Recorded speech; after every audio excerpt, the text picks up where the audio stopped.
I'm your host, Greg Bluestein, along with your other host, Tia Mitchell. And Tia, you've bumped into our next guest a lot in the halls of Congress. The Suwannee Republican recently made headlines at a contentious town hall in Roswell that I covered. Congressman Rich McCormick joins us now. Congressman, thanks for joining us. Absolutely. Good to be with you. Well, of course, you were in the center of national headlines last week for holding that town hall. You were booed, you were jeered through parts of the events. As you noted, to applause at one part, you showed up, and we thank you for showing up here. So thanks for joining us. Hey, that's part of the job, right? Is being available even when it's not easy to be available. Well, there was a lot of anger in that room. There were a lot of voters who wanted answers on the DOJ-backed budget cuts. What do you want to tell them? I think when it comes to cuts, some things we agree on, some things we disagree on, and that goes to my party as well. I think there's a lot of debate of how rapidly we're moving.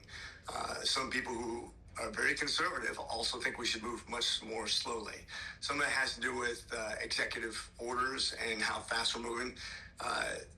There's a lot of opinions out there. The fact of the matter is the president's doing this. The Congress is not involved in that right now. But it does go to the fact that we have to explain what's happening and why it's happening. If it's good or bad is kind of inconsequential right now. The question is it going to stick? Is it the right thing to do? I guess we can discuss that.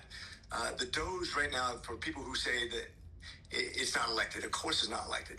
No bureaucrat is elected. Matter of fact, no appointee is elected. So that's not really the point now, is it? The question is, do they have the power to do this? They have the power to look into things just like digital services did for other presidents, just like the Grace Commission did for Reagan.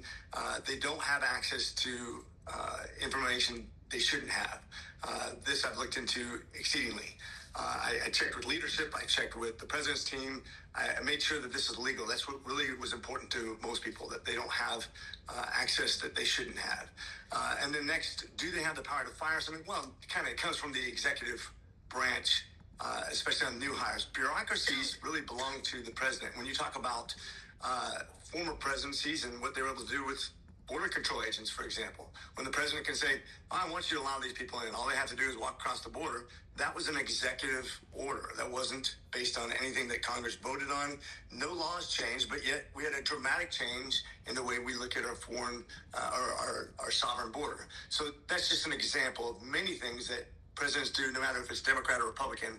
I understand that people are angry about cuts and concerned about grants and things that can feed people and employ people, and those things are going to be debated, but there's way too many to pick on just one. As far as the people who are being laid off, almost all of them are people who have been hired in the last year, and we know that the real growth in government, or the real growth in the job market, it's about the second fastest growing sector of job hires in the last 4 years has been government, just next to healthcare. And so we need to do something to trim because we're in a tremendous amount of debt. And if we don't do something about it, it will affect all of us. Thank you for giving that overview of where you stand. You mentioned that there are, Republicans who even have some concerns. I think it's a little bit ironic that you kind of put yourself in front of the firing line and defended some of the Trump administration's actions, and you're not a super Trump person. You didn't even support him in the primaries. I know you support him, but what I'm saying is you're not a staunch, Trump, nothing else person. And so I wanted to ask, number one, I wanted to note that because I think it gives you a little bit of credibility on the issue, but where are you? Can you be specific as to things that have happened that you have been uncomfortable with, or you do think perhaps was too broad, not as controlled or thought out? Be specific at some of the places where you've been concerned. Well, I think, for example, when the CDC, I've been critical about hiring too many people, right? And the fact that we have AI now, we become more efficient. The post office, we've hired a lot of people in the post office with a decrease in mail deliverables by about 80% over the last several years. That's not a wise thing. If you want to talk about things I'm critical, I think we're just moving a little bit too fast. We should have impact studies on each department as we do it. And I'm sure they can do that. But I think if we were moving really, really rapidly, we don't know the impact because we know we have people retiring too. The question is how many people are retiring versus how many people are just coming on to bloat that government agency. And the problem is I don't know. I don't have enough studies to actually know. And I'm not sure the president has enough information independently to move this quickly. So he feels comfortable with it, and the president is obviously very aggressive. So that's his comfort level. Most of us don't have the insight or the information to really know how much of an impact it's going to have. And so that's what I'd rather see is a little bit, just take a deep breath, move a little bit slower and a little bit more deliberately. And that's kind of generally the feeling for a lot of people. But and that goes to do for grants and things like that. I mean, we talked about grants and feeding children and all this. From what I understand, that's not going to be affected. It's going to be reviewed before it actually has any cuts to any agency and specific grants on deliverables. But I just want to make sure we're doing the right thing. So, Congressman, you just said something, we're moving too fast, that we haven't heard many other Republicans say, right? Is there a concern among some of your colleagues for even saying something that is remotely critical of the fast blizzard-like pace deluge that we're seeing from all these executive orders from Trump's administration? I've seen some people raise concerns. And once again, this is a concern. I'm not against anything he's doing, but I'm concerned. I'm concerned that maybe we're moving a little bit too fast. I've seen other people say similar things, and I've seen some people that actually oppose certain things that are being done, but I'm not going to get into their opinions because that's none of my business. I got to be careful to not step on their toes. We all have to work together to get things across, especially when you have a budget and a reconciliation that's going to be past some very narrow margins, and I want to make sure that I'm doing everything I can to work with my conference and as well as both sides. Actually, there's some things that can be solved bipartisanly. Matter of fact, we cannot solve Social Security or Medicare without bipartisan participation. And I've talked to Democrats who actually have some really good things that we agree on that we can solve some of the bigger issues before it becomes an automatic cut of significance to people who are receiving it right now. And I think that's one thing we forget. There's a lot of things we agree on that we can actually get done. So you have talked about needing to cut Medicare, Social Security, Medicaid. No.